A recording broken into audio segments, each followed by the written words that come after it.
Hi, lovely. Olga is here. Welcome to part 4 of the Relationships Limiting Beliefs series.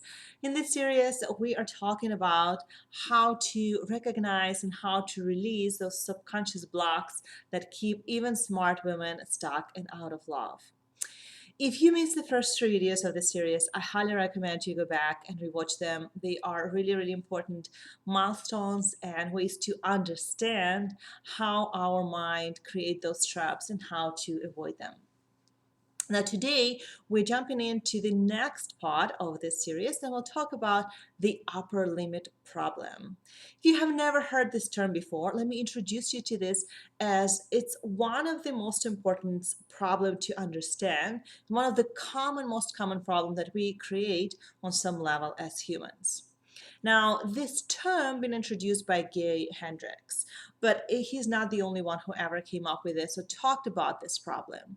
As a matter of fact, Marcy Shimoff refers it as an internal thermostat. Tony Robbins called it an inner ceiling, and Denise Duffel Thomas refers to it as sabotages. So what we're talking about is our ability to feel good for an extended period of time. And you're probably thinking, well, yeah, I can do this. The truth is, through millennia of generations, we as humans learn how to feel bad and learn how to feel guilty and sad. And feeling good is actually a new skill. It's a difficult skill and it's very foreign sometimes to our subconscious mind that lives in a place of fear and not good enough, and you gotta be careful because the other shoe will drop off or this happiness will not last. And so Gay Hendricks went as far as saying that this is the only or the most important problem to resolve or belief to address or block to recognize when it comes to forming happy relationships. Now, how it manifests could differ from person to person. Maybe you believe that you cannot be in a committed relationships and then you create some proofs throughout your life. Maybe something went wrong and you'll start thinking, okay, maybe I will get in a committed relationships, but that person will not make enough money, or he will not be able to listen to me or understand what I'm saying. There'll be no communication, there'll be no real connection. And so start noticing how you creating this in your mind and what kind of things that are showing up for you as an upper limit problem. So like you will give yourself permission to feel good to a certain extent, but then say, well, that cannot be that good. And then so all of these start happening. In my life, this problem showed up when I started getting closer to a person that I love. So when me and Ernie were dating, I've noticed that after a period of closeness, I would pull back and I'll start freaking out and I would just need a lot of time alone. And so instead of asking for that time alone, what I would do is I would create an argument. And as a result of this argument, I would give myself permission to pull away. And so what I want to talk to you about is how to address this without getting into, fights. Because so often the part of the upper limit problem is that we create this, roller coaster of emotion that we go through, right? So we feel really high, really good, really happy, and we fell crashing down and we create, a fight or a conflict, or we find something about that person that doesn't feel right. And so some of those things are valid, some of the things that genuinely need to be addressed.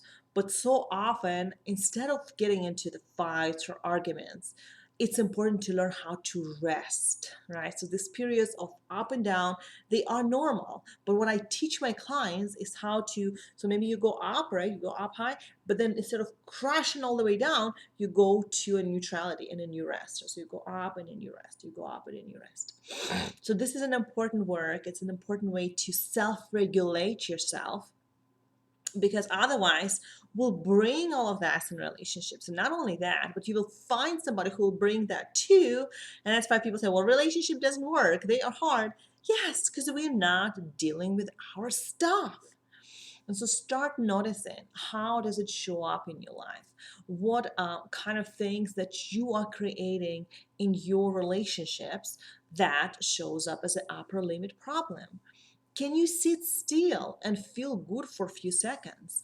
Once I asked that to a client that we've been tapping on this, and I said, Can you sit still and just feel good? Nothing bad is happening right now. You and I were talking and tapping and addressing some things. Can you do this? She was sitting still for a few seconds and she burst into tears. And I was like, why are you crying? She was like, I don't know. I cannot feel good. And so it is very common and it is very normal to feel this way. But it's also very important to notice that those things are easy to change. They are possible to change. And with persistence and right tools like tapping, and journaling, and meditation, and good mantras, you can actually change that. In the last videos, we talked about changing memories with tappings. Memories are the strongest affirmations. So start looking for those negative, strong memories that imprinted in you that they will manifest itself unless they are addressed and released. It's one of the best ways to address the upper limit problem. So let's take a minute and tap on this phenomenon. Let's tap on upper limit problem. Let's tap on our commitment to recognizing it. So every time it shows up in one way, shape, or form, we'll remind ourselves, oh, that's just upper limit problem, and it's okay to let it go.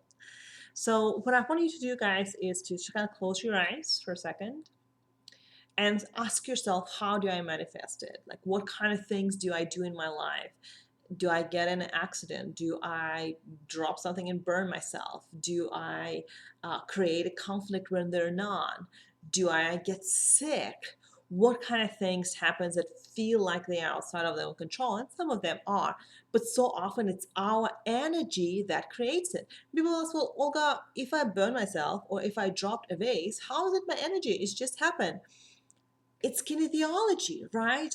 Because your muscles are not strong, when your energy are not balanced, and when you're not aligned with who you are clumsy, you are off balance, mentally, emotionally, and physically. And so yes, you get in a car accidents and you get into relationships conflicts and other things more often when you are not in a good place energetically or emotionally. And so start noticing all of those things within you. And do you know that tapping is a great tool to clear it? So let's do this. As you go back to this place and as you start, learning about this and recognizing some of this in your life, just kind of take a deep breath.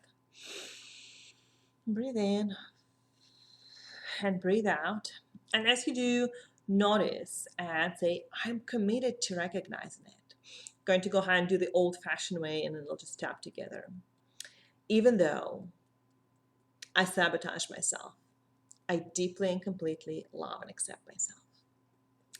Even though there are times that I wallow in self-pity, and don't you get me out of it, Olga, I deeply and completely love and accept myself.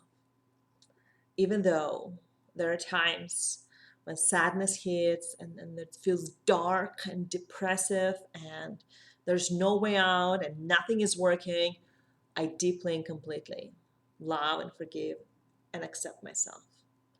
And I'm committing to recognizing these behaviors, noticing that they're just patterns, they're not who I am, and it's safe for me to release it. The upper limit problem. All the ways that I'm not allowing myself to feel good or allow good things to happen with me for an extended period of time. It's safe for me to notice when this happens. It's safe for me to say, oh, it's just an upper limit problem. It's okay to let it go. It's safe for me to clear. And it's safe for me to grow in my ability to love, in my wealth, in my health. And it's safe for me to grow in my ability to be successful. And not only that, but I also want to help others how to do the same. Every day and every way, I give myself permission to feel a little bit happier than yesterday, to stay a little bit more peaceful than before, to extend the period of times when I feel safe to feel good.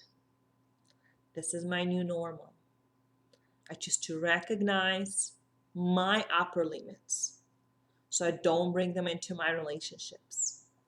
And I clear my energy in a way so that I attract people into my life who are on the same level of consciousness. This is my new normal, and so it is. Finish tapping. Go ahead and grab your wrist. Pulse around. Very good. Very good. Take a deep breath. Breathe in. Breathe out. I hope you enjoyed this video, and I hope you enjoyed this video series. And remember that the most important thing is to take action. I would love for you to comment below and to answer these questions. What are the common ways that you experience the upper limit problem or the sabotaging behavior? Share with us by commenting below the videos or by responding to this email if you got it in the email. I would love to hear from you, and I would love to help you clear it. If you have a friend who would benefit from this series, I would very much like to invite you to share it and to spread the love with more women. I'm on a mission to help women understand themselves, fall in love with themselves, and create gorgeous, conscious, and deep relationship with others. With that said, thank you so much for watching, and I'll talk to you soon. Bye.